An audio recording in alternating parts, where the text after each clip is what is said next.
पद 22 से 53। इन पदों में सेवक एलिएजर उस पूरे उद्देश्य को बताता है जिसके लिए वह आया था, अर्थात अपने स्वामी के बेटे के लिए दुल्हन की तलाश करने के लिए उसने परमेश्वर के सामने अपनी मन्नत कैसे मानी और उसने उसे कैसे उत्तर दिया। दुल्हन रिबका और उसका परिवार सब कुछ सुनते हैं और खुशी से इसे प्रभु परमेश्वर की ओर से स्वीकार करते हैं। एक हाइलाइट जो मैं इंगित करता हूँ वो कविता 33 है। इससे पहले कि नौकर को पूरी दावत खाने और आनंदित करने के लिए रखा जाए, हालांकि एलिएजर पहले अपने पूरे उद्देश्य को बताए बिना और इसे स्वीकार किए बिना उस भोजन में से किसी भी भोजन का हिस्सा नहीं बनता है। उसने ऐसा ही किया और फिर वो दुल्हन और उसके परिवार के साथ बैठकर बात करने में सक्षम हो गया। पद 22 से 53।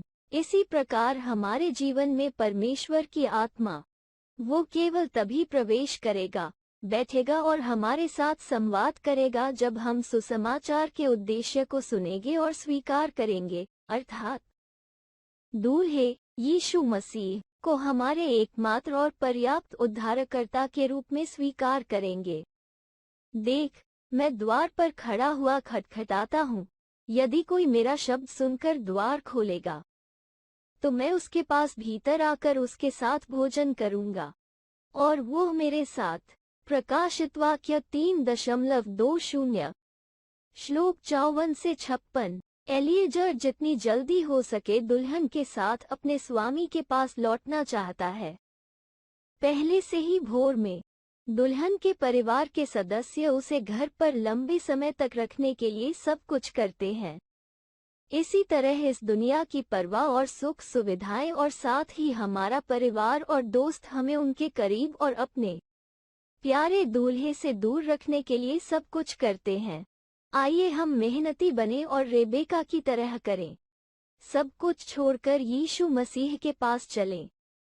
श्लोक 57 से 58। दुल्हन को बुलाया गया और आखिरी बार पूछा गया कि क्या वह वास्तव में अपने नौकर के साथ, इस अनजान आदमी के साथ दूर देश जाना चाहती है। युवती का जवाब एक रोमांचक और जीवंत हाँ है। ध्यान दें कि उसकी स्वीकृति केवल उस सेवक के शब्दों में विश्वास पर आधारित थी। विश्वास ही से रिबका ने विश्वास किया और पिता इब्राहिम की सारी इच्छा को माना। श्लोक 57 से 58। उसी तरह हमने विश्वास के द्वारा पिता के उद्देश्य के बारे में सुना। हमने विश्वास किया और सब कुछ त्याग कर उनके पुत्र यीशु मसीह से मिलने जाना स्वीकार किया। हम स्वर्गदूतों को नहीं जानते, स्वर्ग पिता का घर। हमने कभी दूल्हे को नहीं देखा। विश्वास के द्वारा हम इस जीवन के रेगिस्तान में चल रहे हैं, दूल्हे से मिल रहे हैं और स्वर्गीय पिता के उद्देश्य को पूरा कर रहे हैं। परंतु धर्मी जन विश्वास से जीवित रहेगा और यदि वह पीछे हट जाए तो मेरा जी उससे प्रसन्न न होगा। इब्रानियों 10:38। श्लोक 59 से 61। वे लगभग 600 किलोमीटर मध्य पूर्व के रेगिस्तान के माध्यम से एक लंबी और बहुत कठिन यात्रा के लिए निकले। कोई कल्पना करता है कि यह मानव और भौतिक दृष्टि से एक आसान, आरामदायक, सुखद यात्रा नहीं थी। हालांकि आध्यात्मिक पहलू में यह एक बहुत ही रोमांचक यात्रा थी और कई उम्मीदों के साथ थी। मेरा बॉयफ्रेंड कैसा है? मेरे ससुर कैसे हैं? पिता अब्राहम का घर कैसा है? मेरा नया घर? मेरे मंगेतर और परिवार के नए सदस्यों के साथ मेरा जीवन कैसा होगा?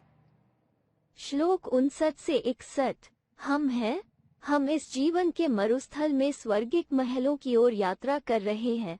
सच कहूं तो मानवीय रूप से और भौतिक पहलुओं के तहत ये बिल्कुल भी आसान नहीं हो रहा है।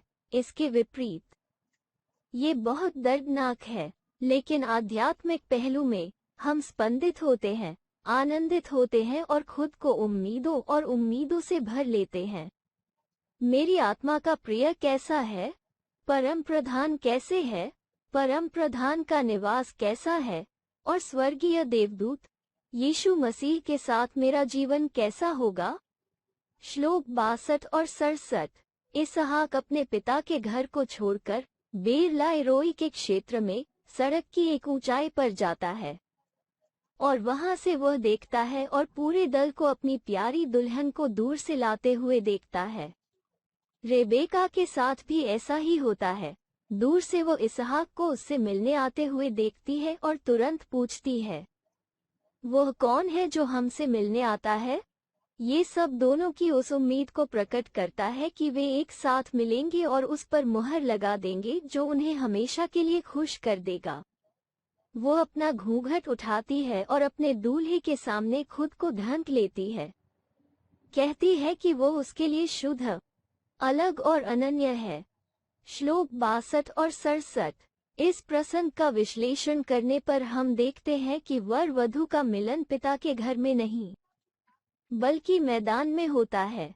शादी के सभी विवरण वहीं बैठक में होते हैं। कथाएं, विशेषाधिकार, पूछताछ। संक्षेप में शादी के बारे में क्या चर्चा की जा सकती है और क्या होनी चाहिए?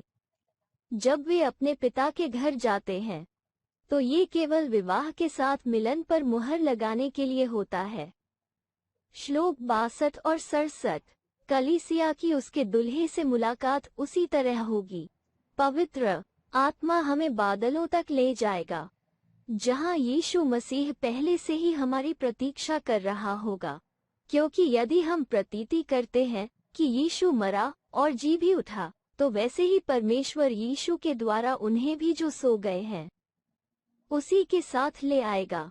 अब हम यहोवा के वचन के द्वारा तुम्हें ये समाचार देते हैं कि हम जो जीवित हैं और प्रभु के आने तक बचे रहेंगे, सोए हुओं से कभी आगे न बढ़ेंगे, क्योंकि प्रभु आप ही स्वर्ग से उतरेगा।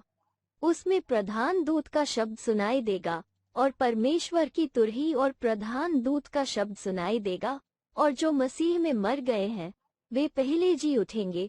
तब हम जीवित जो बचे रहेंगे उनके साथ बादलों में स्वर्गारोहित किए जाएंगे कि हवा में प्रभु से मिले, और इस रीति से हम सदा प्रभु के साथ रहेंगे। सो इन वचनों से एक दूसरे को शांति दो। 1 थिस्सलुनीकियों 4:14 से 18। श्लोक 62 और 67। विवाह का सारा विवरण वही दिया जाएगा, अर्थात मसीह का दरबार जहां दूल्हा यीशु मसीह हमारे सभी कार्यों का न्याय करेगा और हमें इस मिलन के सभी विशेषाधिकार देगा। हम में से प्रत्येक की स्थिति क्या है, हम क्या करेंगे, हमारे पास क्या होगा?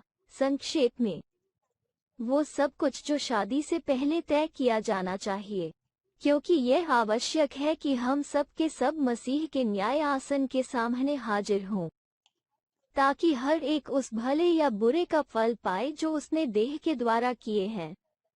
2 5:10। श्लोक 62 और 67। और फिर हम उसके द्वारा पिता के घर स्वर्ग की हवेली में इस मिलन को सील करने के लिए और हमेशा के लिए खुश और अपने प्रिय और उसके पिता के साथ प्यार और आत्मा में एक होने के लिए नेतृत्व करेंगे, और इसलिए हम हमेशा मालिक के साथ होंगे। इन वचनों से एक दूसरे को शांति दो। 1 थिस्सलुनीकियों 4:14 से 18।